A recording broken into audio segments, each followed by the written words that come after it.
Liebe Eintracht-Freunde, ich wünsche euch herzlich willkommen in meine Heimat. Es ist nicht nur Norwegen, es ist in mein kleines Dorf Gürsken. Hier bin ich aufgewachsen, hier habe ich den Übersteiger zum ersten Mal gemacht und ich werde euch zeigen, von wo ich herkomme, die Leute, die hier wohnen, in ein kleines Dorf von 900 Einwohnern. Ein bisschen kleiner als Frankfurt. Ja, herzlich willkommen in meinem Elternhaus. Das Haus gehört mir jetzt. Meine Eltern sind umgezogen. Und ihr wird sofort sehen, dass es gibt ein Eintracht Frankfurt. Vielleicht eine von den schönsten Tagen in der Geschichte von Eintracht Frankfurt. Weil beim Europa League Final habe ich dieses Schild gestohlen im Stadion. Aber Axel Hellmann war auch dabei und ein paar andere. So ich brauche vielleicht Axel in einen Gerichtssaal, wenn du den UEFA das zurückhaben willst.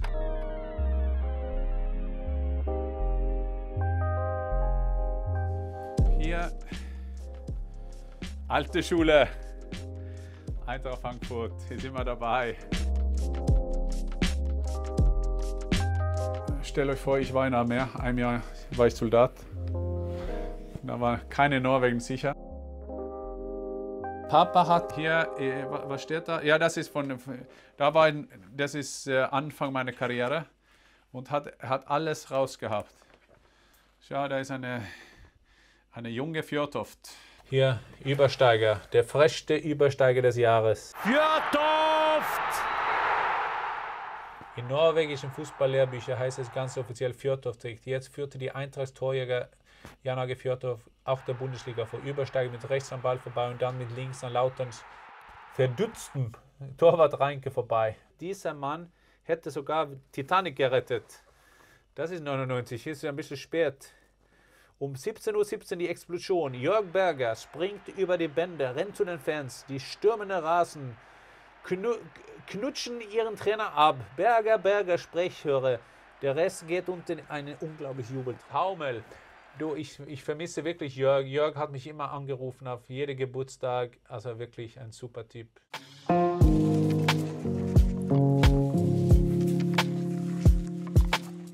Der war immer ein Mensch. Der war Trainer. Eine riesen Erfahrung als Retter. Er war sehr glaubwürdig. Ich kann mich erinnern, wo er kam. Dann ist er zu mir gekommen und haben sicher 3, 4 andere von den älteren Spielern hat er über so Mannschaftsaufstellungen gesprochen und hat gesagt, ja, was denkst du, Jan, auf der rechten Seite, was machen wir? Aber er hat mich dann natürlich, er fragt mich, er gibt mir Verantwortung. Aber war für alle für mich ein Mensch, ein sehr, sehr schöner Mensch. Der Strafraumspieler Fjørtoft raus, Cheng Yang, der Chinese, rein. Fjørtoft nicht wirklich zufrieden, aber der Norweger ist eine Stimmungskanone, der weiß mit sowas umzugehen. Wir haben uns immer telefoniert, haben immer meinen Geburtstag angerufen. Immer schön, haben wir lang unterhalten. Und dann haben wir Norwegen haben gespielt in Düsseldorf.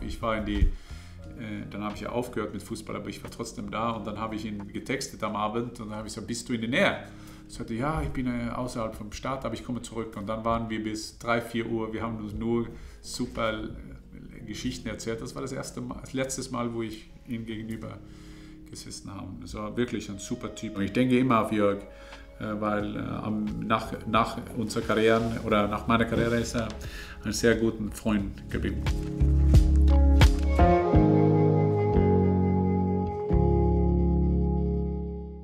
Also jetzt bringe ich euch zu meinem ersten Trainingsplatz. Den haben wir gebaut selber, oder unsere Eltern und alle haben mitgemacht.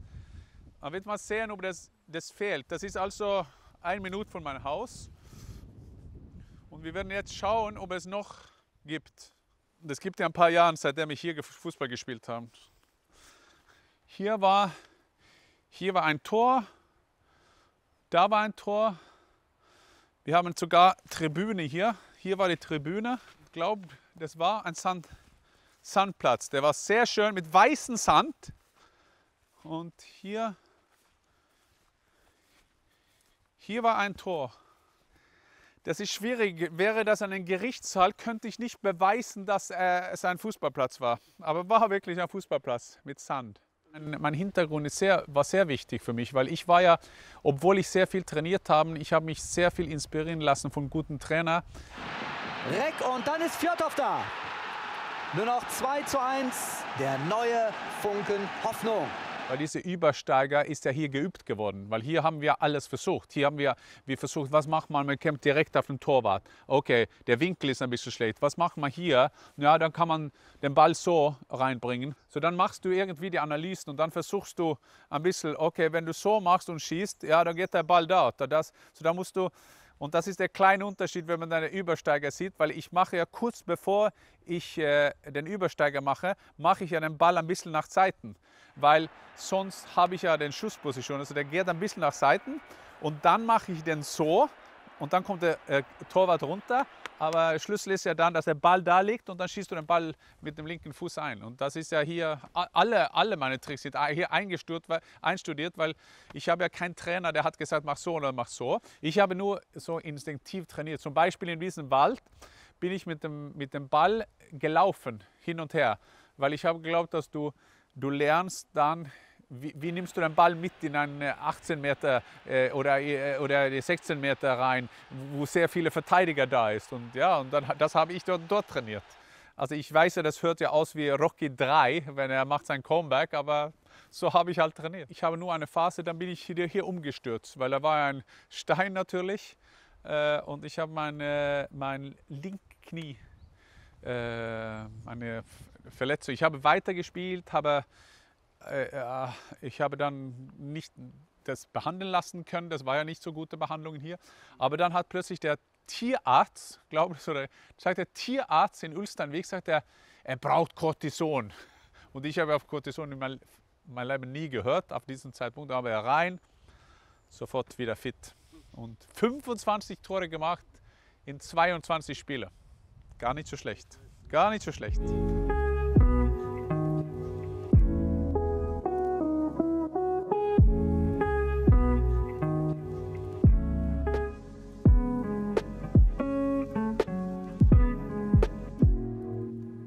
Du fährst links hier beim Parkplatz, dann zeige ich euch meine erste Stadion. Jetzt ist Kunstrasen und da ist River Plate. Ja. Also River Plate natürlich. Ich habe immer Stürmer gespielt, außer, und das ist ganz interessant, ich habe meine ganze Karriere als Stürmer gespielt, Nummer 9, außer 20 Minuten gegen Werder Bremen. Und das kann mich genau erinnern. Jörg Berger, das war das Jahr danach, 99, bevor er gefeuert ist. Und dann haben wir gespielt gegen Werder Bremen und er wollte ein Einzelwechseln, aber der Stürmer, und dann hat er so gemacht zu mir. Und da sagt er, also soll ich hinter die Stürmer spielen? Und sagt er, ja. War aber ganz cool, weil in deutschen Bundesliga am Ende immer am Spiel war ganz viele Räume und ich glaube, wir waren unten, so, wir haben viele Freiheiten. Haben die Latte getroffen.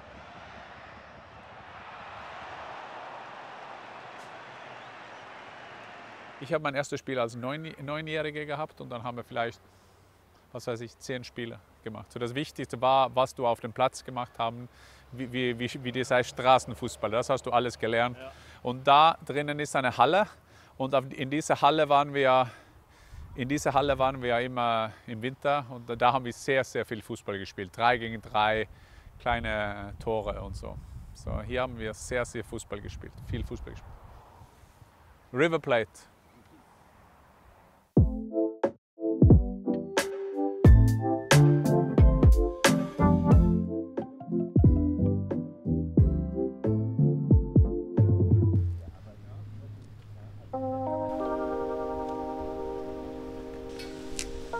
Das Stadion heißt Jan Åge Fjørtoft Stadion.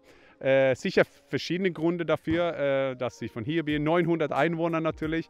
Aber dieses Stadion, meine ersten Transfers innerhalb von Norwegen und dann nach Rapid und einmal nach England, ist ein Prozentanteil von diesem Ablösesumme sind in meinen Heimatverein gegangen. Und das Geld hat man benutzt, dieses Stadion zu bauen. So, das bin ich sehr stolz drauf.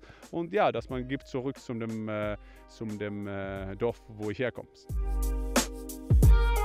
Heute haben wir die Fußballschule erstmal gemacht 1990. Dann habe ich eine 10-jährige Pause gehabt von 0-2 und dann habe ich wieder angefangen. Und was ganz lustig hier, das ist ja in meinem Dorf. Und es ist ja so, dass die Kinder, die da sind, die Eltern sind ja da. Die waren ja damals Schüler. Heißt, dass ich bin noch jung natürlich, aber das ist mein Heimat, das ist mein Heimatstadion und über 70 Kinder und große Aktivität. Papa ist da, mein Sohn ist da, hinter uns ist ein Trainer da, Neffen, Onkel, Tanten, Cousin, ja, so ist es ja ein kleines Dorf.